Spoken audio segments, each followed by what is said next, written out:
1 करोड़ 10 लाख रुपए। 1 करोड़ 10 लाख रुपए में क्या क्या हो सकता है, आप ये सोचने लगे इससे पहले ही बता दें कि इतनी ही रकम का जुर्माना लगा है एयर इंडिया पर।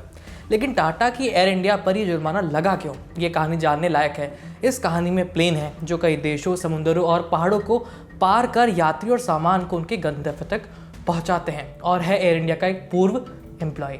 अब कहानी शुरू से शुरू करते हैं।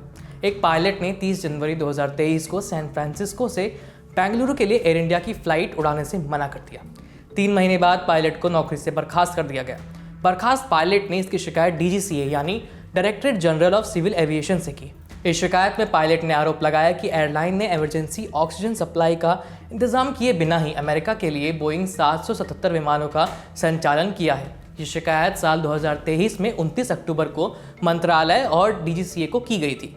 इस शिकायत पर कार्रवाई करते हुए DGCA ने टाटा एयर इंडिया पर जुर्माना लगा दिया है। लेकिन ये इमरजेंसी ऑक्सीजन सप्लाई का माजरा क्या है, क्योंकि प्लेन में तो ज़रूरत पड़ने पर ऑक्सीजन सप्लाई के लिए ओवरहेड मास्क होते ही हैं, इसके बारे में भी बताते हैं। दरअसल पुराने बोइंग 777 में अलग से ऑक्सीजन सिलेंडर होता है। ऊंचे पहाड़ों से उड़ान भरने वाले विमान सीमा पार करने के बाद ही 10,000 फीट तक नीचे उतर सकते हैं। ऐसे में 25-30 मिनट के लिए ओवरहेड यात्री मास्क को ऑक्सीजन की पूर्ति करने के लिए विमान पर अतिरिक्त सिलेंडर की आवश्यकता होती है। अब जुर्माने पर एयर इंडिया का जवाब भी आ गया है। एयर इंडिया ने कहा है, हम DGCA के ऑर्डर से सहमत नहीं हैं। सुरक्षा को लेकर जो मुद्दा उठाया गया है उस पर एयर इंडिया ने बाहरी विशेषज्ञों के साथ गहन जांच की है और ये निष्कर्ष निकाला है कि सुरक्षा के साथ कोई समझौता नहीं किया गया है। हम ऑर्डर को डिटेल में देख रहे हैं। हम देखेंगे कि हमारे पास क्या क्या विकल्प मौजूद हैं। हम अपील भी कर सकते हैं या मामले को रेगुलेटर के सामने भी उठा सकते हैं। एयर इंडिया ही नहीं, दूसरे एयरलाइंस पर भी ये जुर्माना लगा है। हाल ही में एक तस्वीर वायरल हुई थी जब मुसाफिर रनवे के पास बैठकर खाना खा रहे थे, वहीं कुछ तो वहीं पर लेट भी गए थे।